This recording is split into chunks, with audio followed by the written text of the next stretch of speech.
Star Wars: The Force Unleashed had an impressive initial showing with a trailer that piqued the interest of young Padawans. You seemingly would be able to manipulate the Force with your controller and enjoy a story worthy of furthering the Star Wars canon. Has all the promise materialized into an amazing romp through the universe, or is it lost in space? You cannot disguise yourself from me.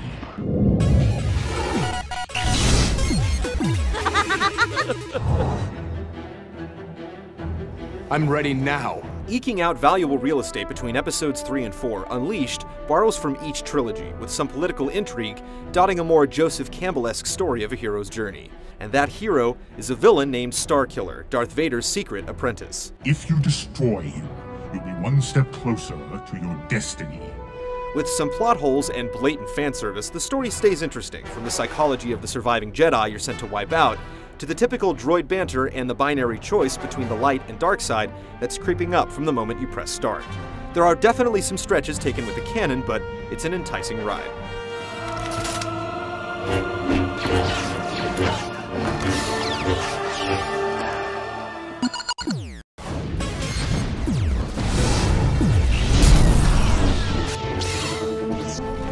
After a rousing tutorial of Wookiee genocide as Darth Vader, you jump into the Nation Starkiller. What is your will, my master?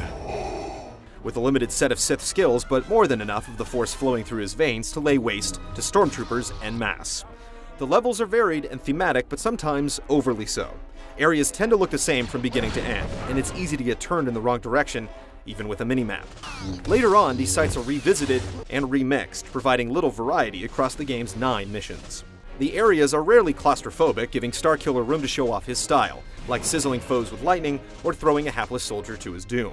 All of the above nets you a variety reward through a rudimentary leveling system based on force points, culled from dispatching enemies and completing certain objectives.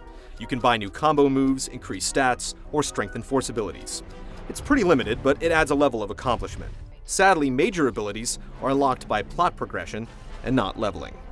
Despite having all the grandeur of Star Wars at its disposal, the levels can grind on thanks to all the recycled linear locales and enemies. So maybe its incredibly short length of 7 or 8 hours is for the best.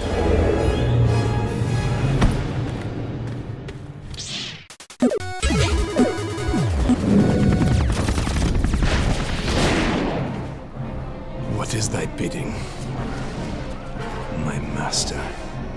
With all the Force lightning, gripping, pushing, and lightsaber combos, you'd think that the battles would be things of legend, but the combat isn't really challenging, with all the big enemies being finished off by now blasé QuickTime events.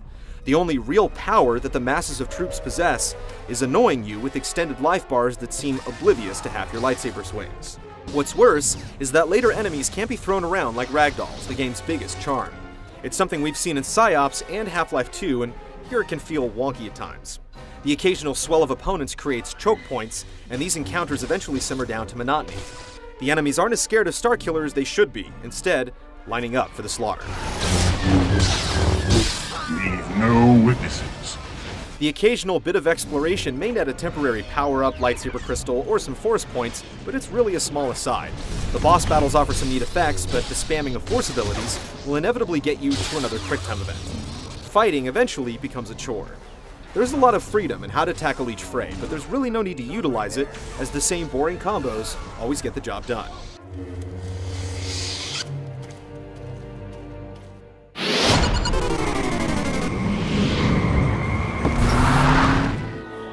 It seems that you are about to achieve your primary programming, Master. The ambitions of the young Sith sometimes stretch the capabilities of the Ronin engine, using Euphoria for realistic animation and effects, but the engine stutters when you initiate the forward split screens. There are also numerous crash bugs, clipping issues that will get you stuck on geometry, and glitchy boss battles. It's a physics funhouse, but an unpolished one. Sound is the stellar stuff that Lucas is known for, but for all that graphic prowess, some cutscenes hit new levels of the uncanny valley, coupled with texture issues. We also had issues with sound cutting out in cinemas, including the ending. All these problems were found in the final retail version of the game. I should have expected the Emperor would send an assassin. It's a coward's tactic. Your destiny is now your own. Sever all ties to your past.